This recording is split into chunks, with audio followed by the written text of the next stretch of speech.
إن الله اشترى من المؤمنين أنفسهم وأموالهم بأن لهم الجنة يقاتلون في سبيل الله فيقتلون ويقتلون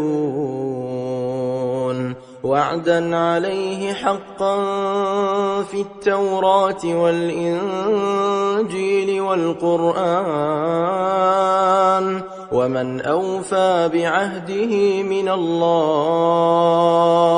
فاستبشروا ببيعكم الذي بايعتم به وذلك هو الفوز العظيم. التائبون العابدون الحامدون السائحون الراكعون الساجدون الآمرون بالمعروف والناهون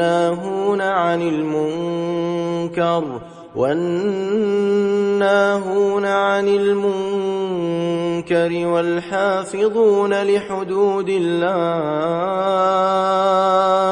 وبشر المؤمنين.